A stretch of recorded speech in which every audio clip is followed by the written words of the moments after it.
Genshin has finally done it. We've got a Snezhnaya trailer. Is it worth coming back to Genshin after a long break? Let's find out. I've heard that the rules that govern this world are all essentially curses. So, what she says here, the wolves that go of this world are all essentially curses. We know that the Archons all have, like, blessings of immortality. Every single Archon hasn't really had it all together. And I think it also applies to gacha gaming as a whole. You know, there's lots of good and bad in gacha games, and we always strive to find that line between balance.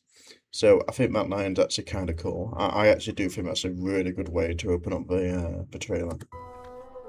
So to live by the rules means to suffer under the sum of all curses. And to live by the rules means to suffer through the sum of all curses. I'm a big advocate for believing you should kind of like live how you want to. As you see the thing above me, that's like this, I don't know what it is, but it's like a flycatcher mosquito net, and they're kind of popular in Asia. And as you can see, I'm clearly not Asian. And, you know, it's about playing how you want to play, living how you want to live. I feel like, you know, if you just try to do things and everybody tells you to do things, you're going to get nowhere in life. So I do like what she says there. Are you talking about the snowstorms? Or Project Stuja? Or the Tsaritsa?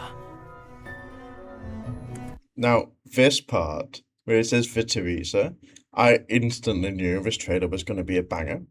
And I'm not going to just pause and review every single little bit, but I'm going to skip a bit forward. However, I just want to say that the setting of this trailer is really, really good. Because, you know, as a person who hasn't played Genshin for years, this actually builds up the excitement again. Because I can say to myself, oh, we're finally doing it. After all this time, we're actually gonna see a conclusion? Yes, please. Alright, so now it kind of like introduces quite a few characters. And I don't really want to go through them, mainly because I don't really have an opinion on them. I've never really seen them. I don't know if they've been shown in the story or not yet, apart from like Arlecchino and Child, which clearly have been. Yeah, this part here. Now, if you've ever been into a real lecture hall, this makes no sense whatsoever. Look how wide the staircases are and how accessible they are. There is no room for enough students to be in this lecture hall because it's all stairs. This is terrible architecture, terrible design. Please fix your stairs, Snezhnaya. Thank you. There is one character that did stand out to me, and that's this, like, fairy girl. I feel like she's kind of cute. Search the area! We are the Drushna, and it is our honor to serve the Tsaritsa. So she's got, like, the kind of, like, Sailor Moon wand, which I like. Let's just get that back up again. There we go. Okay. So you can see she's kind of a little bit of I don't know, she's kind of like got the pigtails, which like is usually seen as like elegant and posh, and she's got the Sailor Moon wand and a chirpy like accent and mannerisms. I feel like this character's kind of cool. So even though I didn't really like see a lot of characters that I was interested in, this character I did think, oh, she's kind of nice. I like her. Moving on to the actual main meat of this video, this part here, I'll just play this part first before I talk about it. And then the heavenly principles spoiled our love.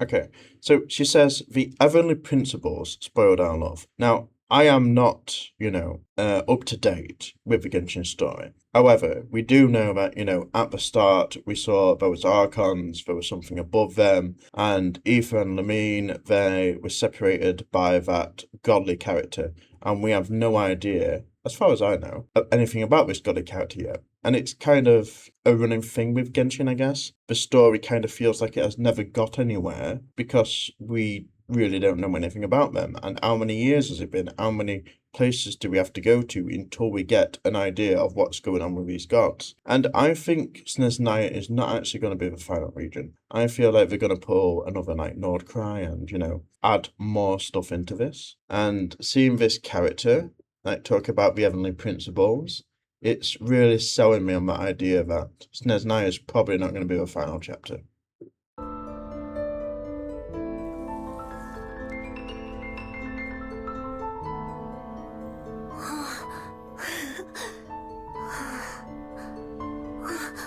Mother?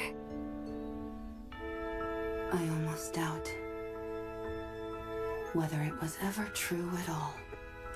Okay, so we get the first look of our Archon, and the first thing it tells us to is that she's a bit of a MILF. I approve.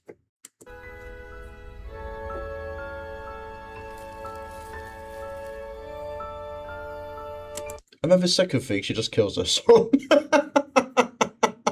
This like Midas theme of, touching someone and they instantly turn to ice, I think is kind of cool. Obviously, we've seen it in HSR with Casteris, so I'm not sure why they went for the same theme, as this was only done a year ago in HSR, so it could feel a bit old. But I guess if you're not playing both games, it's got some value there. But it does seem a bit strange that we've got this story again so quickly.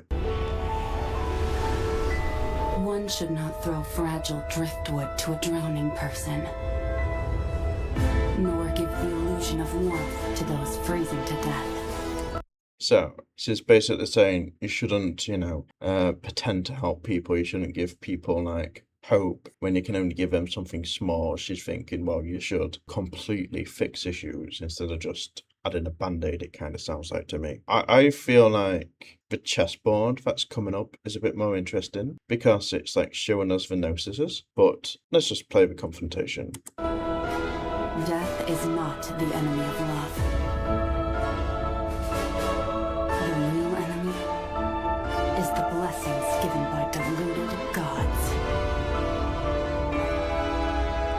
Yeah, so the blessings being given by deluded gods. I think that's like tying up the Genshin like background very nicely now. Because it's not only saying, yes, we do need to deal with Celestia, it's a reminder of that. But it's also saying like, yeah, these Archons have all been tragically put into their situation. They probably didn't even ask for this. It's not entirely their fault. They have been cursed, just as it said at the start, and they've been given great power, but that power really has come with an hefty price.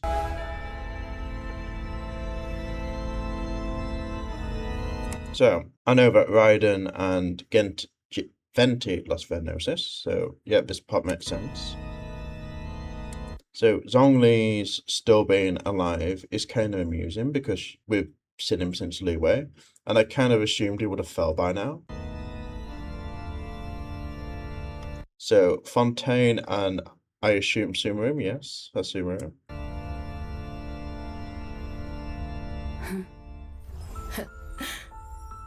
Good move.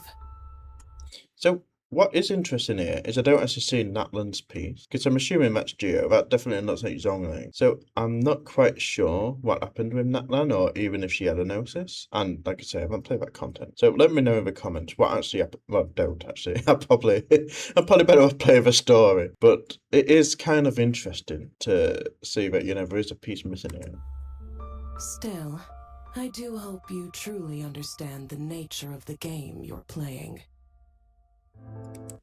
So yeah, that's the trailer. And I feel like, as someone who hasn't come to Genshin for a long time, that's really hopeful. It's basically giving me like the wake-up call of saying, hey, come back, play Genshin again. And I'm all for it because I haven't played Genshin in a very long time. And I do realise this is kind of ironic as it comes like 2 days or something after I made a video about how my friend started Genshin and he lost a ton of money and it kind of did ruin his life for a while. But that is one person and it's not me. And I feel like, as long as you can enjoy Gacha games and not be too affected by them, then go for it. However, if you are very susceptible to losing a lot of money to these and a lot of time to these, then maybe not. However, this is, to me, a bit of a fantastic little introduction to Snezhnaya. What did you think to the Genshin trailer? And are you coming back if you have also taken a massive break?